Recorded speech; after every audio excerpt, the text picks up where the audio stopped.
د انټرمیډیټ ایکسل په دې درس کې په انډیکس او میچ فنکشنز باندې کار کوو.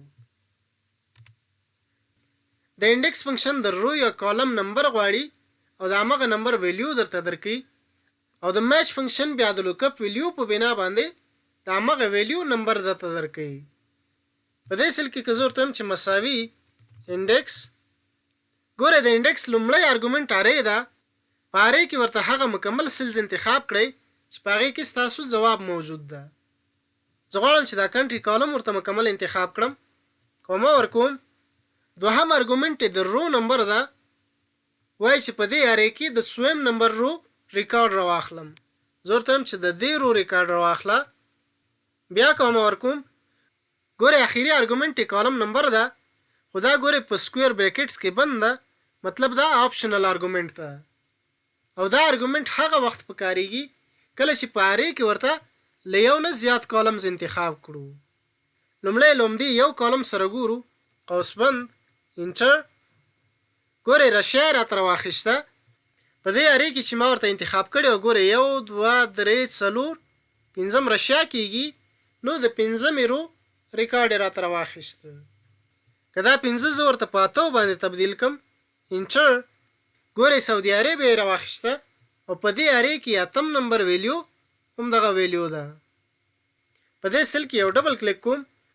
ما درته ویل چې د کالم ارګومنټ هغه وخت پکارېږي کله چې په ارې کې له یو نه زیات کالمز انتخاب وي. که د دې ارې پر ځای زه ورته دا 2 کالمز انتخاب کړم، نو باید په کالم ارګومنټ کې ورته د کالم نمبر هم مشخص کړم. د دې مطلب دا ده چې د دې رو ریکارډ له لومړي کالم نه راواخلم او یا هم له دوهم کالم نه. که زه دلته ورته 2 ټایپ کړم، انټر، ګوره 12 راته راواخیسته، او په دې ارې کې چې ما ورته انتخاب کړی و دا دوهم کالم ده، او په دوهم کالم کې 8 نمبر رو دا ده، نو همدا ویلیو یې راته په نتیجه کې هم راکړه. که زه بیا په دې سل کې یو ډبل کلیک کم، د 2 پر ځای ورته 1 ورکړم، انټر، ګوره سعودي عربیه راواخیسته، او په دې ارې کې د لومړي کالم 8 نمبر رو هم دغه ویلیو راځي. د میچ فنکشن بیا د انډیکس فنکشن خلاف لوکپ ویلیو غواړي او د هغه ویلیو نمبر درته درکوي. په دې سل کې که زه ورته وایم چې مساوي میچ، په میچ کې ګوره لومړی ارګومنټ لوکپ ویلیو ده. په لوکپ ویلیو کې به ورته دا سل انتخاب کړم، کومه. په لوکپ ارې کې هغه رو یا هغه کالم ورته انتخاب کړئ چې په هغې کې دا ویلیو موجوده ده. ما سره دا ویلیو په دې کالم کې موجوده ده، دا کالم به ورته مکمل انتخاب کړم، کومه. په میچ ټایپ کې ورته د ایگزیکټ میچ لپاره 0 انتخابوم، قوس بند انټر. ګوره د رشیا لپاره راته 15 راکړه، او په دې ارې کې که موږ وګورو، ګوره 1 2 3 4 5 رشیا په 15 رو باندې پرته ده. که د رشیا پر ځای ورته سعودي عربیه راواخلم، انټر، ګوره دلته یې راته 8 راکړه، او په دې ارې کې 8 نمبر ویلیو هم دغه سعودي عربیه راځي. اوس راځو چې د انډیکس او میچ فنکشنز دواړه یو ځای څنګه کار کوي. په دې سل کې دا مکمل کنټریز ورته د ډیټا ولیډیشن په واسطه راخلم. نو دا سل به انتخاب کړم، ډیټا ټایپ باندې کلیک کوم، ډیټا ولیډیشن، دا نه ویلیو پر ځای ورته لیست انتخابوم، په دې ایرو باندې به کلیک کم، دا مکمل کنټریز به ورته انتخاب کړم، واپس په دې ایرو باندې کلیک کوم، اوکې. ګوره دا مکمل کنټریز مې ورته د ډیټا ولیډیشن په واسطه راواخیستل. په ډیټا ولیډیشن کې که څه مشکل لرئ د ایکسل بیسکس 8 او 9 درس خامخا وګورئ. مثلا زه دا کنټري ورته انتخابوم. اوس غواړم چې د دې کنټري کانټیننټ راواخلم او ریونیو یې راواخلم. نو دا که د وی لوکپ فنکشن په واسطه راخلو، د هغې دپاره باید کانټیننټ له کنټري کالم نه وروسته راوړو. خو دلته د کانټیننټ کالم له کنټري کالم نه مخکې ده، نو د وی لوکپ فنکشن به د دې عملیې دپاره کار نه کوي. په دې سل کې ورته وایم چې مساوي انډیکس. مخکې مې درته ویلي چې په ارې کې همیشه هغه ساحه ورته انتخابوئ چې په هغې کې ستاسو ځواب یا نتیجه موجوده وي. زما کانټیننټ پکار ده، نو کانټیننټس ما سره په دې کالم کې دي، دا کالم به ورته مکمل انتخاب کړم، کومه.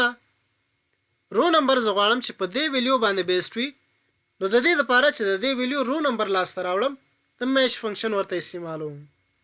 میچ لوکپ ویلیو کې ورته دا ویلیو انتخاب کړم، کومه لوکپ ارې کې ورته دا ځل هغه ساحه انتخابوم چې په هغې کې دا ویلیو موجوده ده. ما سره د کنټري کالم ده، دا کالم ورته مکمل انتخاب کړم.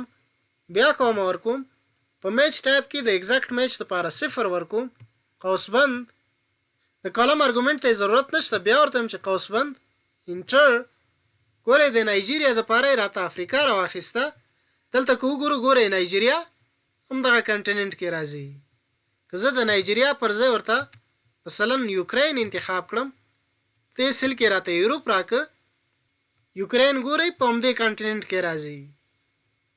او په دې سیل کې زه غواړم که چېرته په دې سیل کې ریوینیو انتخاب وي، بیا دې راته د دې کنټري ریوینیو راکوي. او که چېرته د ریوینیو پر ځای ورته کوانټیټي انتخاب کړم، بیا دې راته د دې کنټري کوانټیټي په لاس راکوي. په دې سیل کې ورته چې مساوي انډیکس، په هرې کې دا ځل ورته دا دواړه کالمز انتخابوم، ځکه زما ځواب کېدای شي په دې کالم کې وي او یا هم په دې کالم کې وي.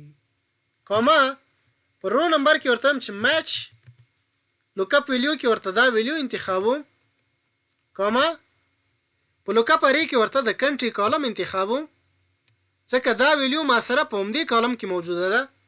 کومه په میچ ټایپ کې د ایگزیکټ میچ لپاره 0 ورته انتخابوم، قوس بند، کومه ورکوم. په کالم نمبر ارګومنټ کې ورته که چېرته په دې سیل کې کوانټیټي انتخاب وي، بیا راته د کوانټیټي کالم نتیجه راکوه.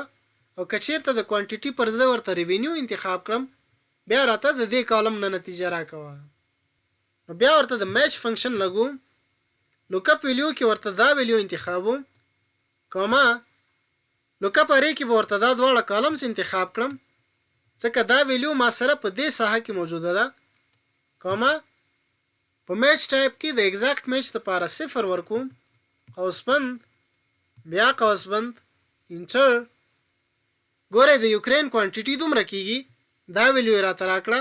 او که چېرته د کوانټیټي پر ځای ورته ریوینیو انتخاب کړم، ریوینیو کې راته دا ویلیو راکړه او دا ویلیو له دې ویلیو سره برابره ده. که چېرته په کنټري کې د یوکرین پر ځای ورته ټونیزیا انتخاب کړم، ګورئ دلته یې راته افریقا راواخیسته او ټونیزیا همدغه کنټیننټ کې راځي. په ریوینیو کې راته 25 راکړه، د ټونیزیا ریوینیو 25 کېږي. که چېرته د ریوینیو پر ځای ورته کوانټیټي انتخاب کړم، په کوانټیټي کې راته دا ویلیو راکړه او دا ویلیو له دې ویلیو سره برابره ده. د دې لپاره چې د انډیکس او میچ فنکشن سره ډېر ښه بلد شئ، همیشه د وی او ایچ لوکپ فنکشنز پر ځای د انډیکس او میچ فنکشنز استعمالوئ، ځکه د انډیکس او میچ فنکشنز د وی او ایچ لوکپ فنکشنز نه ډېر ښه او منظم کار کوي. دا درس تر همدې ځای و. که ویډیو مو خوښه شوي ویډیو د سره لایک کړئ، ملګرو سره شریک کړئ او د آینده درسونو لپاره چینل سبسکرایب کړئ. ډېره زیاته مننه.